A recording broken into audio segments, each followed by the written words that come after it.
लोकसभा चुनाव के लिए आप और कांग्रेस में रिश्ता तय हो गया है। पीएम मोदी का खौफ ऐसा कि तमाम गांठें होते हुए भी कांग्रेस और आप एक साथ आ गई है।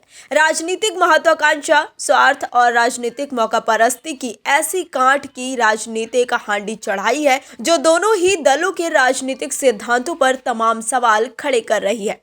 लेकिन इस समझौते में सबसे ज्यादा समझौता करते दिखे दिल्ली के सीएम अरविंद केजरीवाल और उनका दल आम आदमी पार्टी। जो आप कांग्रेस को हीन नजरों से देख रहा था, वही आप अपना अस्तित्व बचाने के लिए कांग्रेस की शरण में जाकर बैठ गया।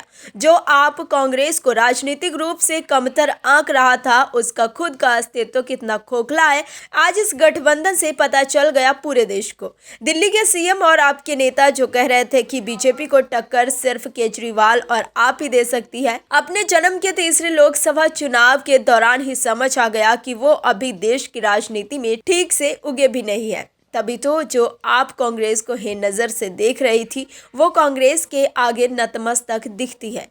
बताते हैं पूरी खबर आपको कि आखिर कैसे पीएम मोदी के खौफ की वजह से केजरीवाल एक कदम पीछे हटने पर मजबूर हो गए हैं। बीजेपी को टक्कर देने के लिए आम आदमी पार्टी और कांग्रेस ने 5 राज्यों में मिलकर लोकसभा चुनाव लड़ने का फैसला किया है। सीट शेयरिंग की घोषणा भी कर दी है। पंजाब को छोड़कर दोनों ही दल दिल्ली, गुजरात, गोवा, चंडीगढ़ और हरियाणा में मिलकर चुनाव लड़ेंगे। कई दौर की बैठकों और रायशुमारी के बाद इस पूरी डील को 7 से 39 के फॉर्मूले पर लॉक कर दिया गया है। यानी कुल 7 सीटों पर आम आदमी पार्टी तो 39 सीटों पर कांग्रेस चुनाव लड़ेगी। इस डील को तय करने में दोनों ही पार्टियां काफी लचीला रुख अपनाती नजर आई। दिल्ली में कांग्रेस को 1 के बजाय 3 सीटें देकर और चंडीगढ़, गोवा में अपनी उम्मीदवारी वापस लेकर जहां आप अपने स्टैंड से 2 कदम पीछे हटी, तो वहीं गुजरात की भरूच सीट केजरीवाल के हवाले कर कांग्रेस ने भी बड़ा दिल दिखाया।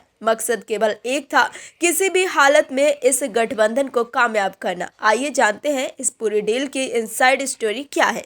दिल्ली में आम आदमी पार्टी 4 और कांग्रेस 3 सीटों पर चुनाव लड़ेगी। आप दक्षिणी दिल्ली, पश्चिमी दिल्ली, पूर्वी दिल्ली और नई दिल्ली लोकसभा सीट पर उम्मीदवार उतारेगी, जबकि कांग्रेस चांदनी चौक, उत्तर पश्चिम दिल्ली और उत्तर पूर्वी दिल्ली सीट पर चुनाव लड़ेगी।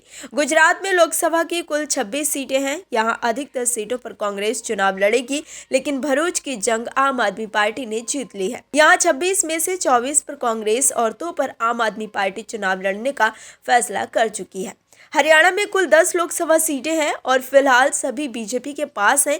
यहां से कांग्रेस 9 सीटों पर चुनाव लड़ेगी, जबकि आप कुरुक्षेत्र में अपना उम्मीदवार उतारेगी। इसके अलावा चंडीगढ़ में भी आम आदमी पार्टी पीछे हटती नजर आई है। चंडीगढ़ की तरह गोवा में भी आम आदमी पार्टी ने कांग्रेस को समर्थन देने का फैसला किया है और दोनों सीटों पर कांग्रेस ही अपना उम्मीदवार उतारेगी। तो देखा आपने कैसे आम आदमी पार्टी ने कांग्रेस के सामने सरेंडर कर दिया है। Bureau report, OMH news. और भी वीडियोस देखने के लिए चैनल को सब्सक्राइब करें और बेल आइकन को दबाएं।